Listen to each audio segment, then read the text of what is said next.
নির্বাচন ঘিরে বাড়ছে কূটনীতিকদের দৌড়ঝাঁপ। প্রধান উপদেষ্টার সঙ্গে ইউ পর্যবেক্ষক দলের বৈঠক, শীর্ষ দলগুলোর সঙ্গে প্রভাবশালী দেশের রাষ্ট্রদূতদের সাক্ষাৎ।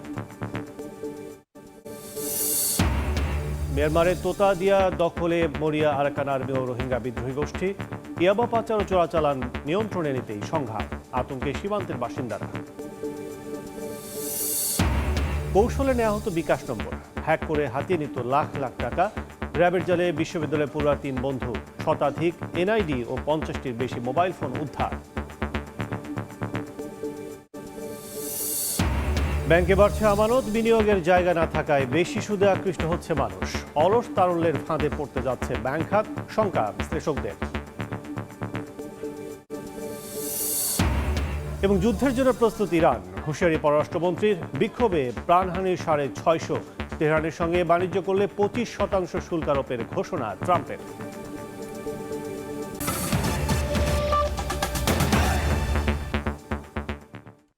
সময় সংবাদের সঙ্গে আছি আমি কাজল আব্দুল্লাহ। নির্বাচন সামনে রেখে বাড়ছে কূটনীতিকদের তৎপরতা। চলতি সপ্তাহে প্রধান উপদেষ্টা ও শীর্ষ রাজনৈতিক দলগুলোর সঙ্গে বৈঠক করেছে ইউরোপীয় ইউনিয়নের নির্বাচন পর্যবেক্ষক মিশনের প্রতিনিধি দল। এছাড়া প্রভাবশালী বিভিন্ন দেশের কূটনীতিকরাও সাক্ষাৎ করছেন শীর্ষ দলগুলোর প্রধানদের সঙ্গে। ফারুক ভূঁইয়া, রবিনের রিপোর্ট। নির্বাচন ঘনিয়ে এলেই কূটনীতিকদের দৌড়ঝাঁপ, সরকার আর বিভিন্ন রাজনৈতিক দলের সঙ্গে যোগাযোগ বাংলাদেশের জন্য অনেকটা রেওয়াজি পরিণত হয়েছে। এবারের নির্বাচনেও তার ব্যতিক্রম হয়নি। গত কয়েকদিন ধরেই দেখা যাচ্ছে বিদেশি কূটনীতিকদের তৎপরতা। শনিবার বিএনপি চেয়ারপারসনের কার্যালয়ে দলটির চেয়ারম্যান তারেক রহমানের সঙ্গে একই দিনে সাক্ষাৎ করেন ৩ দেশের রাষ্ট্রদূত ও ইউরোপীয় ইউনিয়নের কূটনীতিকরা। সেদিন বিকেলে বিএনপি চেয়ারম্যানের সঙ্গে বৈঠক হয় বাংলাদেশে নিযুক্ত ভারতীয় হাইকমিশনার প্রণয় ভার্মার।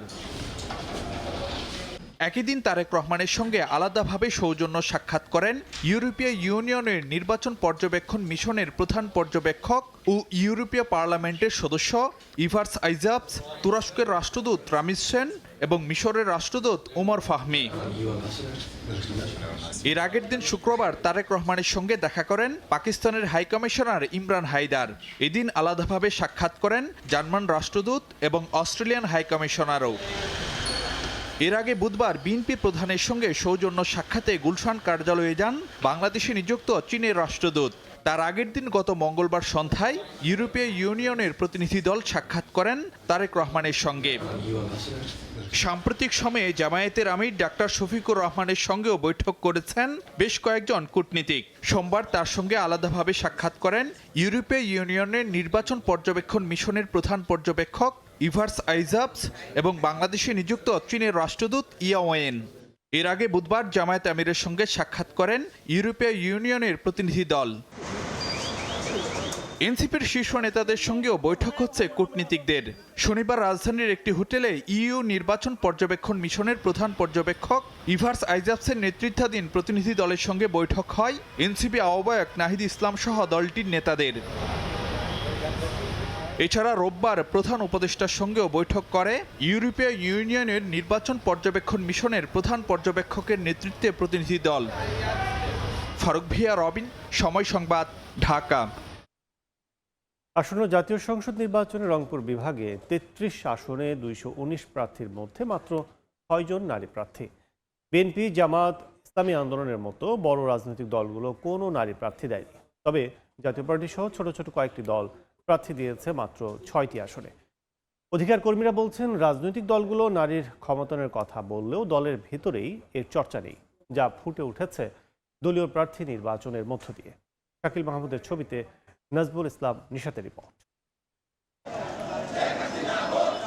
রাজনৈতিক দলগুলোর দীর্ঘ আন্দোলন সংগ্রাম, এমনকি ২৪-এর গণ অভ্যুত্থানেও নারীদের ভূমিকা ছিল স্পষ্ট।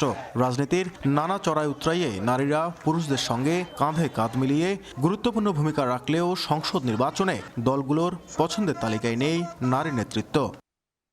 রংপুর বিভাগের ৩৩টি আসনে বিএনপি, জামায়াত, ইসলামী আন্দোলনের মতো বড় রাজনৈতিক দলগুলো কোনো প্রার্থী দেয়নি। তবে জাতীয় পার্টি, বাংলাদেশ মুসলিম লীগ, বাংলাদেশ সমাজতান্ত্রিক দল বাসদ ও বাংলাদেশ সুপ্রিম পার্টি একটি করে আসনে এবং বাসদ মার্ক্সবাদী ২টি আসনে নারী প্রার্থী দিয়েছে। এই নির্বাচনটা একটু আলাদা আমাদের জন্য। আমরা ভেবেছিলাম অনেক দিনের যে বঞ্চনা, অনেক দিনের যে দুঃখ কষ্ট, অনেক দিনের যে আন্দোলন, এত আমাদের কথা, এই কথাগুলোর কিছুটা হলেও বাস্তবায়ন হবে। কিন্তু আসলে কিছুই হয়নি, নারীরা পিছিয়েই থাকলো, নারীদেরকে পিছিয়ে রাখাই হলো। অধিকার কর্মীরা বলছেন দলগুলো নারীর ক্ষমতায়নের কথা বললেও চর্চা নেই, যা দৃশ্যমান হয়েছে প্রার্থী নির্বাচনের মধ্য দিয়ে। নারীদের সমর্থন নেব, আন্দোলনে নারীদেরকে আমি ব্যবহার করব, কিন্তু নারীদেরকে আমি প্রার্থী করব না, নারীদেরকে আমি সংসদে ঢুকতে দেব না, এই মনোবৃত্তি দিয়ে একটি উন্নত সমাজ ব্যবস্থা কোনোভাবেই চিন্তা করা যায় না আর কি। 1972 সালের গণপ্রতিনিধিত্ব আদেশ আরপিও অনুযায়ী কেন্দ্রীয় কমিটি সহ দলীয় কমিটির অন্তত 33% পদ নারীদের জন্য সংরক্ষণে বাধ্যবাধকতা রয়েছে। তবে প্রায় সব রাজনৈতিক দলই এই বাধ্যবাধকতা পূরণে ব্যর্থ হয়েছে। নাজুল ইসলাম নিশাত, সময় সংবাদ, রংপুর। মিয়ানমার অভ্যন্তরে কৌশলগত গুরুত্বপূর্ণ তোতার দিয়া দ্বীপের দখল নিতে আরাকান আর্মি এবং রোহিঙ্গা বিদ্রোহী গ্রুপগুলো সংঘাতে জড়িয়ে পড়ায় চরম নিরাপত্তার ঝুঁকিতে পড়েছেন সীমান্তবর্তী হাজার হাজার বাংলাদেশি নাগরিক। বিশেষ করে বাংলাদেশে ইয়াবা পাচারের পাশাপাশি চোরাচালান নির্বিঘ্ন করতে এই তোতার দিয়া দ্বীপের দখল রাখার কোনো বিকল্প নেই। কথিত রোহিঙ্গা নেতা নবী হোসেন ও তার অনুসারীরা দ্বীপ দখলের লড়াইয়ে সম্পৃক্ত হওয়ার পরেই মিয়ানমার থেকে ছোড়া গুলি বাংলাদেশে এসে পড়ার সংখ্যা বেড়েছে বলে অভিযোগ স্থানীয়দের। মোহাম্মদ ফরাজের ক্যামেরায় বিস্তারিত জানাচ্ছেন সুজাউদ্দিন রুবেল। টেকনাফের লম্বারবিল সীমান্ত এলাকায় মাছ শিকার করেই জীবিকা নির্বাহ করেন অনেক মানুষ। জীবনের ঝুঁকি নিয়েই প্রতিদিন নাপ নদী ও সীমান্তবর্তী এলাকায় যেতে হয় তাদের। আর এই মাছ শিকার করতে গিয়েই মিয়ানমারের অভ্যন্তরে চলমান সশস্ত্র সংঘাতের ভয়াবহ চিত্র প্রত্যক্ষ করেছেন স্থানীয় জেলেরা। আরো 250 মানুষ এখানে আছে, ওদের কাছে অস্ত্র সব হাতিয়ার সব ওইখানে জঙ্গলে জঙ্গলে সব রেখে আছে ওরা। মিয়ানমারের তুতারদিয়া দ্বীপ দখলকে কেন্দ্র করে বর্তমানে মুখোমুখি অবস্থানে রয়েছে আরাকান আর্মি ও রোহিঙ্গা সশস্ত্র গোষ্ঠীগুলো। কৌশলগতভাবে গুরুত্বপূর্ণ এই দ্বীপটি এখন সশস্ত্র সংঘাতের কেন্দ্রবিন্দুতে পরিণত হয়েছে। স্থানীয়দের দাবি, তুতারদিয়া দ্বীপের নিয়ন্ত্রণ থাকলে সীমান্তের ইয়াবা ব্যবসা ও চোরাচালান কার্যক্রম সহজেই নিয়ন্ত্রণ করা যায়। এই কারণেই দ্বীপটিকে দখলে নিতে মরিয়া হয়ে উঠেছে একাধিক সশস্ত্র গোষ্ঠী। যারা বিজিবি আছে বা অন্যান্য বাহিনী আছে, তাদের সকল বাহিনী দিয়ে যদি বর্তমান পরিস্থিতিতে যদি আমরা যদি একটা শক্ত যদি যে আইন শৃঙ্খলা বলয় সৃষ্টি করি, তাদেরকে অনেকাংশে রোধ করা যাবে। দ্বীপ দখলের এই সংঘাতের সরাসরি প্রভাব পড়ছে বাংলাদেশের ভূখণ্ডে। মিয়ানমারের দিক থেকে ছোড়া গুলি এসে পড়ছে সীমান্তবর্তী গ্রামগুলোতে। ফলে প্রতিনিয়ত আতঙ্কের মধ্যে দিন কাটাচ্ছেন সীমান্ত এলাকার বাসিন্দারা। যে কোনো সময় প্রাণহানির আশঙ্কায় চরম নিরাপত্তাহীনতায় ভুগছেন তারা। ব্যবসার কারণে উদাহরণে এখানে ব্যবসায়ী লালন করতেছে। অন্য মানুষ দেখে আর এর দেশের মানুষ দেখে হিসাবে এটা গুড়ুম করি না পারে। ওখানে গুলি করতেছে, এখানে গুলি আসতেছে, মানুষ মারা যাচ্ছে, এইরকমই আর কি। এদিকে মিয়ানমারের চলমান সংঘাতের প্রেক্ষাপটে গত রোববার টেকনাফের হোয়াইকং ইউনিয়নের লম্বারবিল সীমান্ত এলাকা থেকে 57 জন রোহিঙ্গা সশস্ত্র গোষ্ঠীর সদস্যকে আটক করেছে বিজিবি। আটকদের মধ্যে রয়েছে নবী হোসেন গ্রুপের 29 জন, আরসার 4 জন এবং RIM এর 21 জন সদস্য। সীমান্তের ওপারে সংঘাত থামার অপেক্ষায় এপারের হাজারো পরিবার। তারা চান নিরাপদ জীবন আর স্বাভাবিক জীবিকার নিশ্চয়তা। টেকনাফের নাপ নদীর জলসীমা থেকে সুজাউদ্দিন রুবেল, সময় সংবাদ, কক্সবাজার। মিয়ানমারের অভ্যন্তরের সংঘাতের প্রভাবে সীমান্ত জুড়ে নতুন করে উদ্বেগ উৎকণ্ঠা তৈরি হয়েছে। বিস্তারিত জানাতে টেকনাফ থেকে যোগ দিচ্ছেন রিপোর্টার সুজাউদ্দিন রুবেল। সরাসরি যাচ্ছি তার কাছে। সীমান্তের যে সংঘাত, সেই সংঘাতের জেরে গত কয়েকদিন ধরে কিন্তু গতকাল এবং গতকালের আগের দিন 2 দিন কোনো গোলাগুলির শব্দ আসেনি। তবে গতকাল মাইন বিস্ফোরণে বাংলাদেশের অভ্যন্তরে মিয়ানমারের যে আরাকান আর্মির পুঁতে রাখা মাইন বিস্ফোরণে কিন্তু একজন বাংলাদেশি আহত হয়েছে। তাকে উন্নত চিকিৎসার জন্য চট্টগ্রাম মেডিকেল কলেজে প্রেরণ করা হয়েছে। এখন পর্যন্ত সীমান্ত পরিস্থিতি, মানুষ, সীমান্তের বাসিন্দারা উৎকণ্ঠায় রয়েছে। আমরা যদি এখন বলতে চাই, আসলে সেটি হচ্ছে কক্সবাজারের যে টেকনাফ থানা রয়েছে, সেই থানায় প্রথম যে 2 দিন আগে 57 জন যে রোহিঙ্গা সশস্ত্র গোষ্ঠীর যে সদস্যদেরকে আটক করা হয়েছিল, বিজিবি আটক করেছিলেন, তাদেরকে টেকনাফ থানা হেফাজতে আনা হয়েছিল। বর্তমানে এই 57 জনকে টেকনাফ থেকে কক্সবাজার আদালতে প্রেরণ করা হবে, যার কারণে কিন্তু এর মধ্যে যে বাসটি দেখছেন এই বাসটি করেই এবং আরও কয়েকটি বাস রয়েছে, এসব বাসে করেই কিন্তু যারা আটক হয়েছে তাদেরকে আদালতে সুপর্দ করা হবে। তবে গতকালকে যেটি জানা গেছে সেটি হচ্ছে এই যে 57 জনের বিরুদ্ধে এটি বিজিবি কি প্রক্রিয়ায় তাদেরকে মামলার পরেই কিন্তু তাদেরকে আজকে সকালে তাদেরকে প্রেরণ করা হতে পারে, প্রেরণ করা হচ্ছে সেটি আসলে বলা হচ্ছে। আর সীমান্তের পরিস্থিতি আরো একটু যদি বলতে, আমরা সকাল থেকে আসলে লক্ষ্য করেছি সীমান্তের যে বেড়িবাঁধ রয়েছে, বেড়িবাঁধের পাশাপাশি যে মৎস্য ঘেরগুলো রয়েছে সেসব এলাকায় কিন্তু বিজিবির টহল জোরদার রয়েছে। বিজিবি সর্বোচ্চ তাদের যে নিরাপত্তা জোরদার এবং টহল জোরদার থেকে শুরু করে তারা সবকিছু সীমান্তে টহল বাড়িয়েছে এবং সর্বোচ্চ সতর্ক অবস্থায় রয়েছে সেটি জানিয়েছে। আর সীমান্তের বাসিন্দাদের যাতে, যেহেতু মাইন বিস্ফোরণ হয়েছে, মাঝে মধ্যে যদি আবার সংঘাত হয় তাহলে গুলি আসার সম্ভাবনাকে কেন্দ্র করে সীমান্তে যারা বাসিন্দা রয়েছে তাদেরকে সাবধানে চলাফেরা এবং সাবধানে থাকার জন্য পরামর্শ দেওয়া হয়েছে। তো এই ছিল আমার কাছে টেকনাফ থানা থেকে সর্বশেষ। বাংলাদেশ মিয়ানমার সীমান্তের খবর জানতে এখন সরাসরি ছিলাম টেকনাফে। শিল্পে বিনিয়োগ কমে যাওয়ায় ব্যাংকে বাড়ছে অলস টাকার চাপ। বিনিয়োগের জায়গা না থাকায় এখন দীর্ঘমেয়াদী স্কিমে আমানত সংগ্রহ করছে ব্যাংকগুলো। এমন পরিস্থিতিতে একদিকে ব্যাংকে মানুষের আস্থার আভাস দিলেও ভবিষ্যতের জন্য শঙ্কার বলে মনে করছে ব্যাংক খাত সংশ্লিষ্টরা। তেলিয়া সুলতানার রিপোর্ট। 2025 সালে ব্যাংকের বাইরে মুদ্রার পরিমাণ ছিল 2,96,000 কোটি টাকা। সেপ্টেম্বর শেষে তা কমে দাঁড়ায় 2,74,000 কোটি টাকায়। অর্থাৎ বালিশের নিচ থেকে মানুষ এখন টাকা বের করে রাখছেন ব্যাংকে। পুঁজিবাজারের অস্থিরতায় আর ট্রেজারি বন্ডে মুনাফার হার আগের তুলনায় কমেছে। ফলে মূল্যস্ফীতির চড়া দাম দিতে গিয়ে ব্যাংকের বেশি সুদের প্রতি আকৃষ্ট হচ্ছেন মানুষ। বাংলাদেশ ব্যাংকের মতে কিছু ব্যাংকে আমানতকারীদের আস্থা কমলেও ব্যাংক খাতের উপর আস্থা রাখছে মানুষ।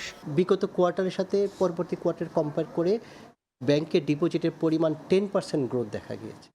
আপনি বলতে পারেন অনাস্থা সৃষ্টি হয়েছে কতিপয় ব্যাংকের উপর, কিন্তু টোটাল ব্যাংকিং সেক্টরের উপর মানুষের অনাস্থা এসেছে, এটা আমি স্বীকার করি না। বাংলাদেশ ব্যাংকের তথ্য বলছে 2024 সালের ডিসেম্বর শেষে ব্যাংকে উদ্বৃত্ত ছিল 2,15,000 কোটি টাকা। 25 সালের জুনে বেড়েছে 2,65,000 কোটি টাকায়। অক্টোবর থেকে 3 মাসে আমানত বেড়েছে 37,000 কোটি টাকা। কিন্তু এই টাকার পাহাড়ে খুশি হতে পারছে না ব্যাংকগুলো, কারণ শিল্প বা উৎপাদনশীলের মতো উপযুক্ত বিনিয়োগ খাতের অভাবে বিপুল পরিমাণে এই টাকার প্রবাহ ও গতিশীলতা নেই। ফলে অলস তারল্যের ফাঁদে পড়তে যাচ্ছে ব্যাংক খাত। যে লিকুইডিটি যদি আমরা ব্যবহার করতে না পারি তাহলে তো ব্যাংক পড়ে থাকছে এবং সেটা কিন্তু দায়, তার কারণ তার উপরে আবার আমানতকারীদেরকে সুদ দিতে হচ্ছে। এই রকমের উচ্চ তারল্য সেটা কিন্তু ব্যাংকের জন্য একটা বিপদ তৈরি করবে। মুদ্রানীতি যেটা আসছে তো সেটাকে নমনীয় হতে হবে এবং এটা যদি না হয় তাহলে সেই ক্ষেত্রে কিন্তু বিনিয়োগের চাহিদা যদি না বাড়াতে পারি আমরা, তাহলে তখন এই অর্থনীতির জন্য সেটা বিপদ ডেকে আনবে এবং একই সঙ্গে ব্যাংকও কিন্তু অনেকটা মুখ থুবড়ে পড়বে। সুতরাং এই অবস্থায় আমি মনে করি যে বাংলাদেশ খুব একটা ক্রিটিক্যাল জাংচারে আছে এবং ব্যাংকিং খাতের জন্য কিন্তু এটা অশনি সংকট হয়ে আসতে পারে। বাংলাদেশ ব্যাংকের হালনাগাদ তথ্য অনুযায়ী অর্থ বছরের শুরু থেকেই বেসরকারি খাতে ঋণ প্রবৃদ্ধি 7% নিচে। তেলিয়া সুলতানা, সময় সংবাদ, ঢাকা। মনোনয়নপত্র যাচাই বাছাই রিটার্নিং কর্মকর্তাদের দেওয়ার সিদ্ধান্তের বিরুদ্ধে নির্বাচন কমিশনে আপিল শুনানির চতুর্থ দিন আজ। নির্বাচন কমিশন ভবনে আছেন রিপোর্টার হাসান ওয়ালি, সরাসরি যাচ্ছে তার কাছে। মনোনয়নপত্র যাচাই বাছাই রিটার্নিং কর্মকর্তাদের সিদ্ধান্তের বিরুদ্ধে আজকে চতুর্থ দিনের মতো আপিল শুনানি চলছে নির্বাচন কমিশন ভবনে। এখন কিন্তু আমরা দেখতে পাচ্ছি বিভিন্ন জায়গার প্রার্থী যাদের মনোনয়ন প্রাথমিকভাবে বাতিল করা হয়েছিল তারা মূলত এসে উপস্থিত হচ্ছেন। আজকেও 70 জনের আপিল শুনানি করা হবে যে নির্বাচন কমিশনের সূচি অনুযায়ী আমরা জানতে পেরেছি। আমরা জানি যে গত 3 দিনে জন তাদের মনোনয়ন কিন্তু ফিরে পেয়েছেন। যাদের অবৈধ ঘোষণা করা হয়েছিল সেটি বৈধ হয়েছে, অর্থাৎ যে হলফনামাগুলোই যাদের তথ্যে বিচ্যুতি ছিল বা অনেকে ঋণ খেলাপির নানান ধরনের অভিযোগ ছিল, এইসব অভিযোগে তারা আসলে তাদের সপক্ষে যুক্তি প্রমাণ উপস্থাপনের মধ্য দিয়ে মূলত যে বৈধতা সেটি অর্জন করছেন। আজকেও কিন্তু সেটি 10টা নাগাদ আনুষ্ঠানিকভাবে শুরু হয়েছে, বিকেল 5টা পর্যন্ত চলবে। ঠিক একইভাবে 18 জানুয়ারি পর্যন্ত কিন্তু এভাবে চলবে যারা এখন পর্যন্ত আবেদন করেছেন। আমরা জানি যে মনোনয়নপত্র যাচাই বাছাইয়ের শেষ দিনে 723 জনের মনোনয়নপত্র সেটি বাতিল করে রিটার্নিং কর্মকর্তারা, এবং তার মধ্য থেকে 645 জন আপিল আবেদন করেছেন নির্বাচন কমিশনে, যেটি নিয়ে কিন্তু শুরু হয়েছে এই যাচাই বাছাই অর্থাৎ যে আপিল শুনানি। আমরা যা প্রতিটি প্রার্থীদের সঙ্গে তাদের 3 জন করে প্রবেশের সুযোগ পাচ্ছেন, এবং সেখানে প্রধান নির্বাচন কমিশনার সহ অন্যান্য নির্বাচন কমিশনার তারা কিন্তু থাকছেন সেখানে। আসলে যাচাই বাছাইয়ের মধ্য দিয়ে যাদের সপক্ষে যুক্তি প্রমাণ আছে, কাগজপত্র আছে, উপস্থাপন করতে পারছেন, তারা বৈধ হিসেবে প্রমাণিত হচ্ছেন। গত 3 দিনে 150 জন হয়েছিলেন, এবং এটি কিন্তু 18 তারিখ পর্যন্ত চলবে। এখন সরাসরি ছিলাম ইসি কার্যালয়ে। চুয়াডাঙ্গায় সেনাবাহিনীর হেফাজতে স্থানীয় এক বিএনপি নেতার মৃত্যুর অভিযোগ উঠেছে। সকাল থেকে জীবননগর উপজেলা স্বাস্থ্য কমপ্লেক্সের সামনে ভিড় করেন নিহত শামসুজ্জামান ডাবলুর স্বজন ও বিএনপি নেতা কর্মীরা। এ সময় হাসপাতাল প্রধান গেট বন্ধ রাখা হয়। এর আগে সোমবার রাতে অস্ত্র রয়েছে এমন খবরে হাসপাতালটির সামনে নিজের ফার্মেসি থেকে ডাবলুকে আটক করে সেনাবাহিনী। জিজ্ঞাসাবাদে এক পর্যায়ে তাকে মারধর করার অভিযোগ ওঠে। হঠাৎ অসুস্থ হয়ে পড়লে ডাবলুকে নেওয়া হয় হাসপাতালে। সেখানে তাকে মৃত ঘোষণা করেন চিকিৎসক। ডাবলু জীবননগর পৌর বিএনপির সাধারণ সম্পাদক ছিলেন।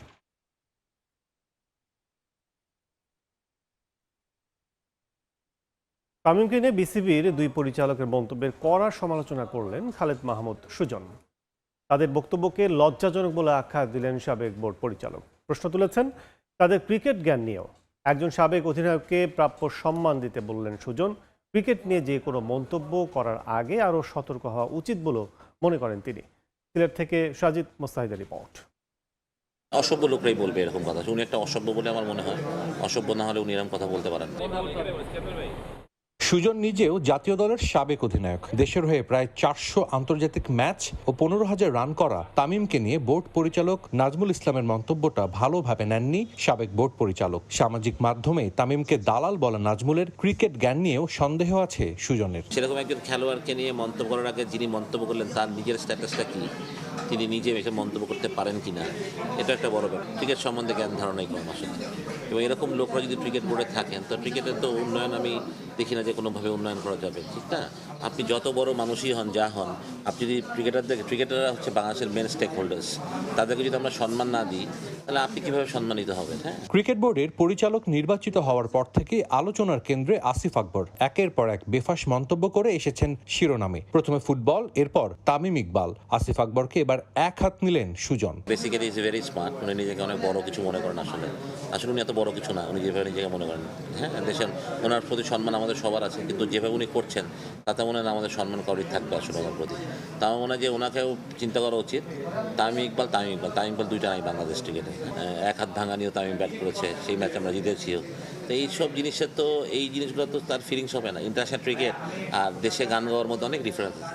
বিশ্বকাপ বয়কটের মতো কঠিন সিদ্ধান্ত নেওয়ার আগে আর্থিক ও ক্রিকেটীয় দিকগুলো বিবেচনায় নেওয়ার আহ্বান সুজনের। আপনি যদি 2 টায়ারে চলে যায়, যদি আমাদেরকে 3টা নম্বর মানে 3 টিম দেখায়, আমাদের পারফরমেন্স দিয়ে দেখায়, আমাদেরকে নিচে নামায় নিয়ে আসে, তখন আপনি পাকিস্তান আর জিম্বাবুয়ে আর ওয়েস্ট ইন্ডিজ ছাড়া কারোর সাথে বায়োলেটারাল সিরিজ খেলতে পারবেন না। যেটা বাংলাদেশ কিন্তু সবসময় বড় উঁচু জায়গায় খেলতে পেরেছে, তার জন্য আমাদের রেভিনিউটা অনেক বেশি এসেছে। কিন্তু যদি এখন আমরা পাকিস্তান আর জিম্বাবুয়ে আর ওয়েস্ট ইন্ডিজ ছাড়া খেলতে পারবো না, তখন আপনি টিভি কভারেজ পাবেন, আপনি কত টাকা ইনকাম করবেন? সাজিদ মুস্তাহিদ, সময় সংবাদ, সিলেট। এরপর যে শীর্ষ সংবাদগুলো জানিয়ে দিচ্ছি আরেকবার। নির্বাচন ঘিরে বাড়ছে কূটনীতিকদের দৌড়ঝাঁপ। প্রধান উপদেষ্টার সঙ্গে ইইউ পর্যবেক্ষক দলের বৈঠক। শীর্ষ দলগুলোর সঙ্গে প্রভাবশালী দেশের রাষ্ট্রদূতদের সাক্ষাৎ। মিয়ানমারের তোতারদিয়া দখলে মরিয়া আরাকান আর্মি ও রোহিঙ্গা বিদ্রোহী গোষ্ঠী। ইয়াবা পাচার ও চোরাচালান নিয়ন্ত্রণে নিতেই সংঘাত। আতঙ্কে সীমান্তের বাসিন্দারা। এবং যুদ্ধের জন্য প্রস্তুত ইরান। হুঁশিয়ারি পররাষ্ট্রমন্ত্রীর। বিক্ষোভে প্রাণহানি 650।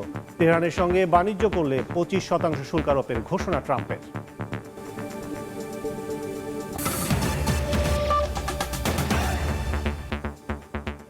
এই ছিল সকাল 10টার সময় সংবাদ। এ সময় বাণিজ্যের সঙ্গে থাকবেন ফরাদুর রহমান। ধন্যবাদ কাজল। এ সময়ের বাণিজ্য নিয়ে ফিরছি কিছুক্ষণ পর, সঙ্গে থাকুন সময়ের।